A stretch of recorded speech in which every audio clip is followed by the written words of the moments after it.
Welcome back to the channel learners. I hope आप सभी लोग ठीक होंगे। आज मैं एक नया टॉपिक आपके सामने डिस्कस करने जा रही हूँ, which is the Buddhism philosophy. Buddhism philosophy का एक बहुत इंपॉर्टेंट टॉपिक है और मतलब फिलोसफी वर्ड में बुद्ध का जो कॉन्ट्रीब्यूशन है वो भी बहुत ज़्यादा इंपॉर्टेंट है। तो ये टॉपिक आपके बीएड और बीएड एमएड एग्जामिनेशन में बहुत ज़्यादा पूछा जाता है, तो इसीलिए मैं आपको इसको समझाने वाली हूँ। सबसे पहले हम बात करते हैं कि बुद्धिज़्म का मोटो क्या था। तो मोटो जो उनका कहता था बुद्धिज़्म फिलोसफी का कि avoid evil, do good and purify your mind. कि मतलब जो आपके एविल हैं, जो आपके दुश्मन हैं या जो आपकी गलत आदतें हैं, आप उन्हें अवॉइड करो। डू गुड मतलब अच्छा काम करो एंड प्योरीफाई योर माइंड, और आपका माइंड जो होगा वो अपने आप ही प्योरीफाई हो जाएगा। तो अगर मैं बात करती हूँ, सबसे पहले आप इंट्रोडक्शन लिखोगे बुद्धिज़्म फिलोसफी के बारे में। ये जो नोट्स हैं वो रिलेटेड है आपके एमएड और बीएड एग्जामिनेशन से, तो यहाँ पे मैंने सिर्फ आपको हेडिंग्स मेंशन करे हुए हैं। तो आप एक बार अगर इन हेडिंग को समझ लेंगे तो बहुत ईजी होगा कि आपको उनको डिफाइन करके आप अपने एग्जाम में लिख पाएँ। तो सबसे पहले हम किसी भी टॉपिक को स्टार्ट करने से पहले इंट्रोडक्शन लिखते हैं। तो बुद्धिज़्म फिलोसफी के इंट्रोडक्शन में आप लिखोगे कि Buddhism philosophy is the very important philosophy in philosophical word, latest है, इनके बहुत डीप थॉट्स हैं या इनकी थिंकिंग जो है इसके बारे में आप थोड़ा सा बताओगे। Then you just write the about the philosophy कि फिलोसफी क्या कहती है। तो फिलोसफी की अगर मैं बात करूँ तो आपको पता है कि दो वर्ड से मिलकर बना है, फ्लॉस और सोफिया, कि लव ऑफ विजडम, कि आप हर चीज़ के बारे में जानना चाहते हैं कि कोई भी चीज़ हो कैसे रही है, उसका इम्पैक्ट क्या है, या वो चीज़ की रियलिटी क्या है, ये सारी चीज़ें फिलोसफी में आती है। तो इन्हीं सारी चीज़ों के क्वेश्चंस देने के लिए Buddhism philosophy I. Buddhism philosophy में सबसे इंपॉर्टेंट है महात्मा बुद्ध के बारे में। तो अब मुझे लगता है कि आपको थोड़ा सा लाइफ स्केच महात्मा बुद्ध जी के बारे में पता होना चाहिए, जिससे आप अपने क्वेश्चंस को और भी ज़्यादा इनहेंस कर सको। तो मैंने एक छोटा सा शॉर्ट नोट बना रखा है, मे बी वो आपको यूजफुल होगा। मैं आपको एक बार शेयर कर देती हूँ आपके सामने। तो यहाँ पे थोड़ा सा टॉपिक लिखा हुआ है बुद्ध के बारे में। तो बुद्धा जो है इन्हें लाइट ऑफ एशिया भी कहते हैं। बुद्धा जो वर्ड है इसका मतलब होता है इनलाइटेड वंस, मतलब जो दुनिया को प्रकाशमान करना या ज्ञान का दीपक, जो भी आप समझ लीजिए।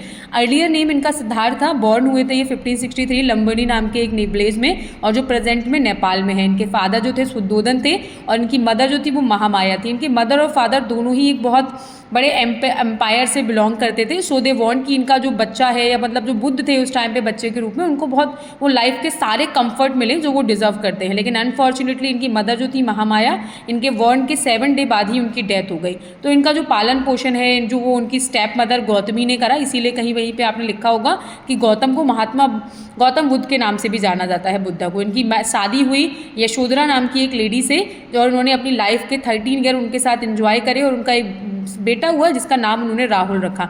वो कभी भी महल से बाहर नहीं गए थे, उन्होंने देखा नहीं था कि बाहर का वर्ल्ड कैसा होता है, लोग कैसा क्या जी रहे हैं, कैसी क्या लाइफ जी रहे हैं। बट एक टाइम ऐसा आया कि जब वो अपने महल से घूमने के लिए बाहर निकले, तो बाहर जाके उन्होंने देखा कि एक बूढ़े इंसान को देखा, she the sick man and died man. तब उन्होंने उसका जो उनका रथ चलाने वाला था उससे पूछा उन्होंने कि ये सारी चीज़ें क्या है। तो उसने बताया it's the reality of life. आपको भी इन सारी चीज़ों से होकर गुजरना पड़ेगा, क्योंकि बुद्ध ने वो सारी चीज़ें कभी फील नहीं करी थी। तो उनको बहुत एकदम हार्ट में लगा कि ये क्या सारी चीज़ें हैं। तो उनको बहुत ज़्यादा हिट कर गई ये चीज़ें। उन्होंने अपने राजपाट वगैरह सबको छोड़ दिया, और वहाँ से वो अपनी ज्ञान की प्राप्ति के लिए कि आखिर what's the reality of sufferings, तो वहाँ से वो चले गए। तो ये उनका थोड़ा सा लाइफ स्केच है। अब जाने के बाद में जब उन्होंने बहुत सालों तक तपस्या करी, तो उन्होंने लाइफ के ना 4 नोबल ट्रुथ बनाए, जिन्हें हम आर्य सत्य भी कहते हैं।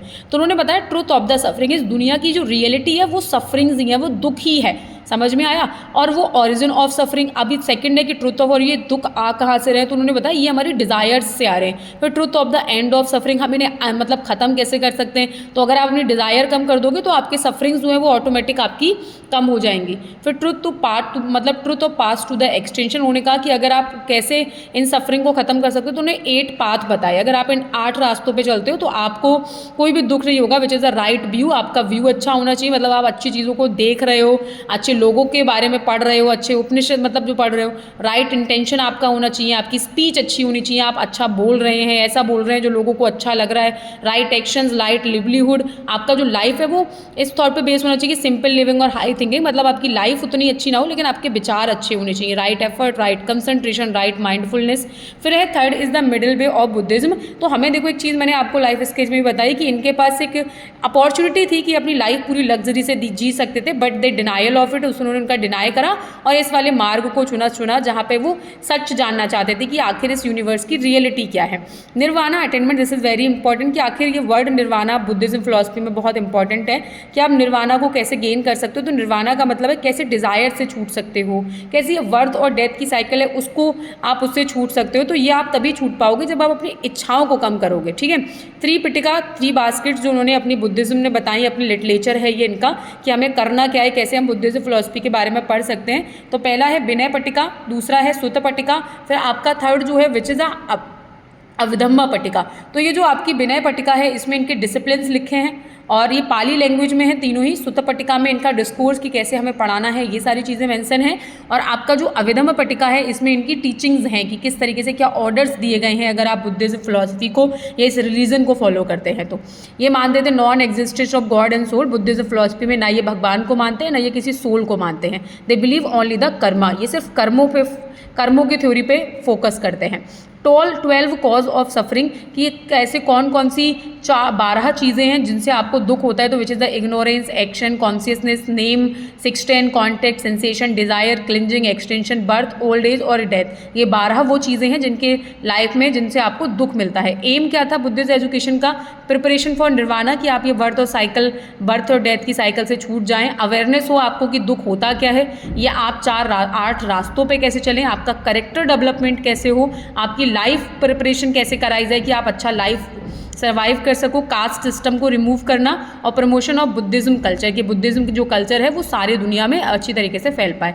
मेथड ऑफ टीचिंग की अगर हम बात करें तो ये questioning method, debate, conceptual method, ये सारी चीज़ों को करते थे। डिसिप्लिन इनका बहुत ज़्यादा स्ट्रिक्ट था और ये मानते थे कि टीचर और स्टूडेंट दोनों को ही डिसिप्लिन को फॉलो करना है। और डिसिप्लिन में ये बात करते हैं सेल्फ डिसिप्लिन की।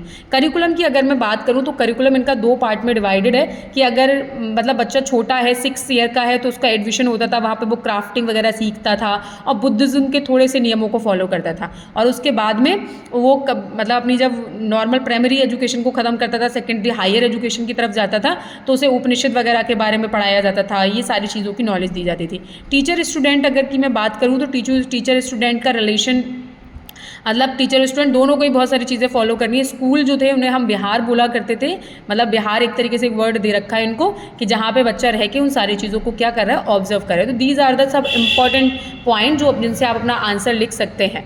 आई hope this video is useful for you. Thank you for the watching this video.